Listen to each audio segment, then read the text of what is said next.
Hi everyone, and welcome to your midweek astrology update. Today we have a very active sky with a huge concentration of energy in the sign of Aquarius, and in itself, this is actually quite rare because the last time we experienced such energies was in the 1960s, more specifically, I do believe 1962, and that period coincided with the rising of the hippie movement. And the hippie movement is basically such a very profound Aquarian energy. It is freedom, it is self-expression, it is distinctiveness, it is uniqueness, it is equality, and very humanitarian, with a touch of art, with a touch of spirituality, with a touch of basically all of us collectively stepping into a new paradigm. So we are experiencing profound emotional, psychological, spiritual, and actually quite material changes taking place in our lives right now. The future, our futures, our dreams, everything that we aspire towards, everything that we just want to experience in this lifetime matters the most to us. And of course, the planets in Aquarius, Saturn, who is also conjunct with the moon right now, Venus, Jupiter, Mercury retrograde, and the Sun, asteroid Pallas Athena, all of them are in the same part of the sky, and all of them add a different nuance to this energy. So this is like a inner dynamo, especially one that we can feel mentally, intellectually, becoming extremely active. If I'm allowed to use a metaphor, it is almost like a psychological, mental, but also emotional Venus warp drive, where we're just going somewhere where we have never ever been before personally, and without a doubt collectively as well. But the collective part is a long process, so it is one step at a time really, but individually it can be a quantum leap. Of course, all of this sounds very positive, very beautiful, and it actually is, but we must mention that there is tension in the sky, because some of these conjunctions, for example the moon and Saturn, can feel a little bit heavy. Then there is the famous Saturn and Uranus square, which is basically out with the old, in with the new, collectively and personally as well. But to actually accomplish that, well, it's not easy. It takes a lot of brainstorming, it takes a lot of courage, it takes so many steps out of our comfort zone. So there is at least some kind of work and sacrifice involved in all of this. But ultimately the good side is, even if many things are stuck in our lives or were stuck before, this is when we have so much inner power, we have so much determination, will, and we do see the big picture, at least for us individually, that we won't allow anything to block us, anything to keep us in stagnation, not even if those are karmic forces. This is where we truly take our lives in our hands, and through actions, choices, decisions, Mercury retrograde, communication, and sorting out everything from the past, especially like paperwork and stuff like that. This is where we're truly progressing and nothing can stop us. We do have a rather volatile energy as well, where Mercury retrograde does speak in tension with Mars in Taurus. And this can lead to angry words, it can lead to different opinions clashing, different ideologies, different values. But regardless, it is still self-expression. If there is a big truth in our hearts, in our minds, in our beings, that truth needs to be spoken out, it needs to be expressed, it needs to be shared. And regardless of how other people feel about that, because Aquarius is our friends, our social circles, our acquaintances, our interhuman connections as well, they just have to take it for what it is, because we are the sovereigns of our own lives. And ultimately, what other people want from us, it is within our choice to give it to them, allow it, or not. So even though this is a square, it is actually quite beneficial, because this is the kind of energy which determines even the most, let's say, generous people to say no and to respect their own boundaries.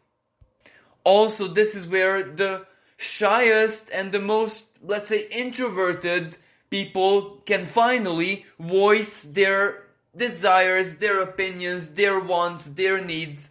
So yes, it is tension, but it can be used as motivation and courage. Mars is always courage. But the energies that we are experiencing today are going to get a little bit even more hyper, or better said, a touch more mystical, more quantic, just the days to come, because tomorrow we have this very strong Aquarius new moon, and also simultaneously when Jupiter meets Venus in the sky, and these two celestial alignments taking place at the same time in the same sign is definitely going to be a game changer for all of us. For some people it will be very surprising, shocking, unexpected, while for others it is going to be, for example, the breakthrough moment that they have been waiting for, while for others it can be even deeper than that. It can simply be an infusion of faith, belief, Jupiter, inner truth, but with an intensity that they have never ever experienced before. Jupiter is in Aquarius, so yes, it is belief, it is optimism, it is deep, deep, deep faith, but not really of the religious kind, not really something that we necessarily have to feed with all of our emotions and our non-linear logic. This is where it actually makes so much sense to us, and we do feel this inner power within our minds, within our intellect, and the opposite sign of Aquarius is Leo, so also within the heart. And if it makes so much sense to us, then what we get out of this is believing leads to seeing. Believing leads to experiencing it. And also with Venus in this picture, everything that we think about, especially at the new moon, seeds of intention, what we program into our unconscious mind, it can be extremely magnetic. It can simply draw that to us. This is the kind of energy where what we seek also is gonna seek us. And yes, usually the sphere of influence, the sphere of effect of a new moon is a week before and 6 months after, but we're still talking about Aquarius, one of the quickest energies out there, ruled by Uranus. So this can be instant, this can enter into our lives with the speed of light, especially through communication, personal epiphanies, or other people. This Jupiter and Venus conjunction is so good and fortunate. It is blessing to attract new people in our lives. People who can advantage us, people who can bring out the very, very best from us, and of course vice versa. And since we are in a Mercury retrograde season, it doesn't necessarily have to be new in the sense that strangers or someone who we never ever met before. It can also be people from the past, but returning in a different way, in a different role, different position, different feelings.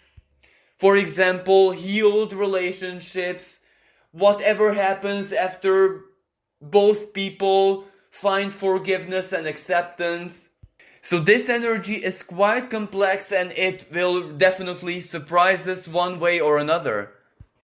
What also needs to be said, yes, it is a blessing. Some astrologers out there consider the meeting of Venus and Jupiter the most romantic of energies. It can be love, it can be romance, it can be big gestures of generosity. It can also be good fortune. Venus and Jupiter are planets of blessings, are planets responsible with good fortune, good luck.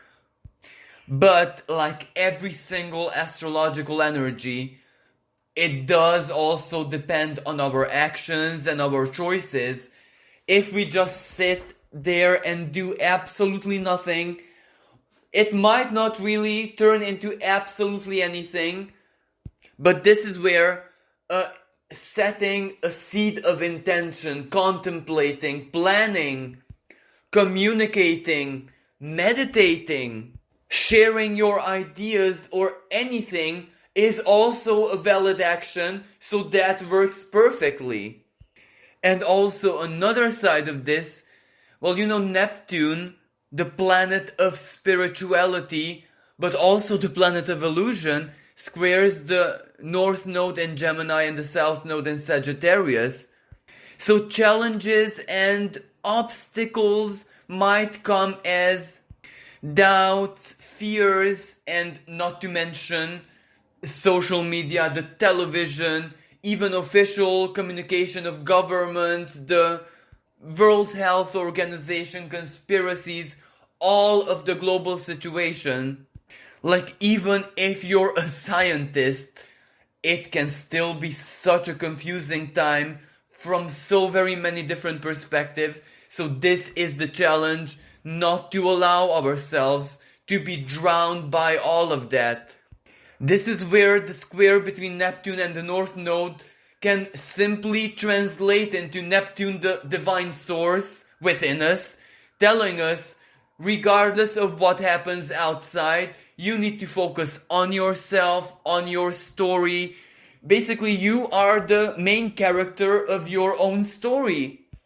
Reality and your life, especially the feeling of it, depends on you.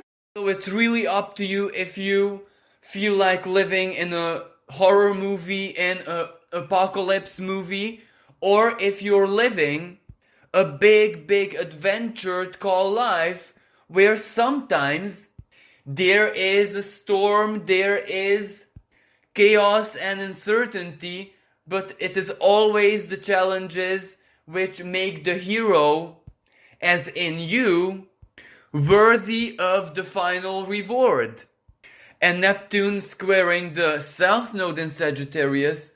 Now the South Node in Sagittarius can be symbolically seen as our very own ideological, philosophical, spiritual excrement, as in everything that caused us suffering or led us astray sometimes in the past. But that also means that it was turned into a valuable lesson, what not to believe, what is not authentic to you, the way of thinking and life philosophy which doesn't suit you and your purposes.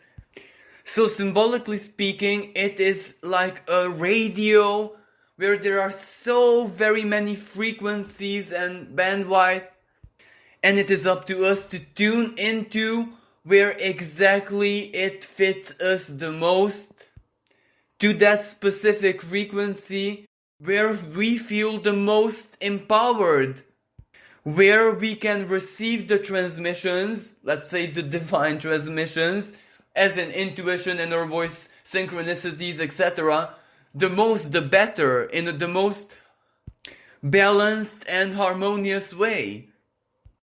Now there is another energy in the sky, one that is my personal favorite, and this is where we have Mars in the sign of Taurus, forming a sextile, a harmonious celestial conversation with Neptune from Pisces. Now this energy is all about art, artistic expression, inspiration, the beauty from within, the soul, the mind, the being, bursting out just like a waterfall, flooding our lives, flooding the lives of other people, making it more beautiful, nurturing it, giving it a much deeper meaning. And the reason I would like to emphasize on this aspect is because Mars is action. The sign of Taurus is very down to earth. It is physical reality. It is our value system. So it couldn't get any more material than that. And it's also the home sign of Venus, a planet which is the lower expression of Neptune. Now, if Neptune is divine source and inspiration, the fantasy, the divine creational energy, then Venus is simply how that manifests here down on Earth, and naturally the love that we have for all of that. For example, like Venus can be fashion, it can be arts, painting, everything that is beautiful, everything that appeals to our feelings, and also money, because that has a price, it has a value. That is the way of appreciation.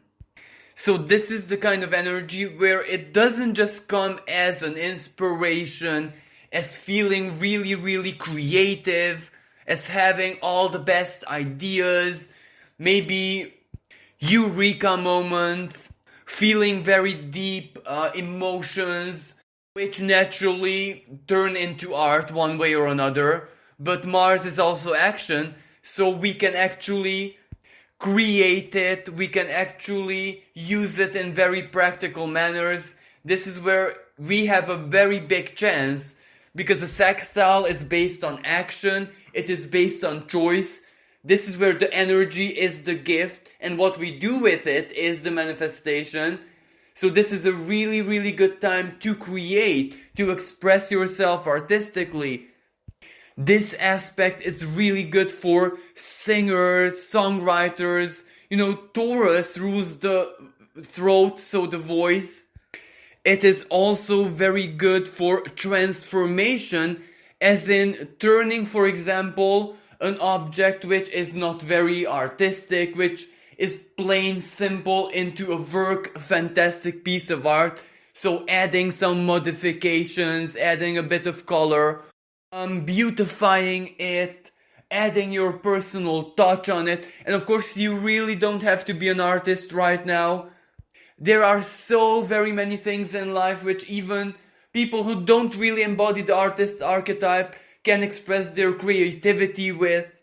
For example, someone who is very passionate about cars, but usually the electronic mechanical part all of a sudden can add a new color or do something a little bit artistic with its work or hobby, passion, or its own car.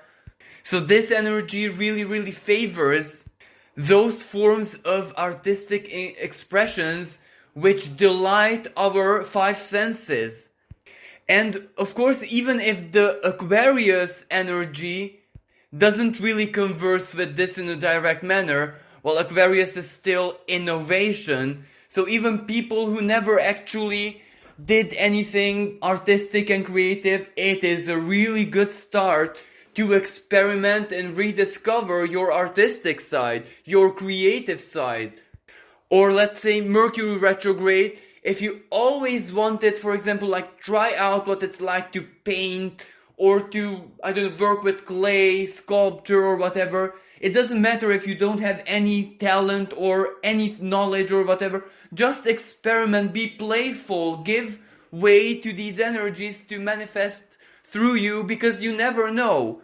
And we're not really talking about money or gains, but you don't know how the act of creation and playing with art and anything included, of course, which is creativity, can make you feel. Maybe it relaxes you. Maybe it leads you in a state of relaxation, detachment, playfulness. Maybe the act itself is very profoundly healing. And talking about Aquarius, especially the modern generation, You can experiment with, I don't know, digital art or anything that has to do with technology, art through technology. It is a really good period to start learning how to modify pictures. There's so many applications and programs. But if you are an artist, well then by all means follow the inspiration, follow the creative impulse, because it can be jackpot. It can lead to somewhere very profitable, even if not immediately.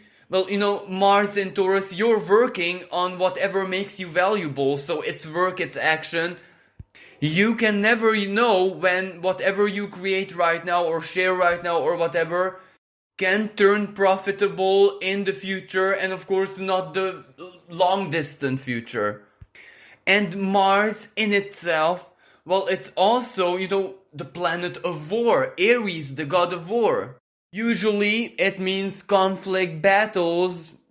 I don't have to philosophize about war, but humankind invented a way where to turn the aggressive energies into something really, really useful, beautiful, helpful, delightful, and entertaining, and that is competition. Now, if you have the chance to enter like an art competition, a singing competition, a chance to just prove yourself, of course, if you have a talent, or if you're really, really feeling it, well, you can never know where it will lead you. It can be your big opportunity. You have to be in it to win it, especially if there's nothing really to lose. But, this celestial conversation is short term. It doesn't last for a long time. And it's absolutely not a problem, because we have so many opportunities in the years to come.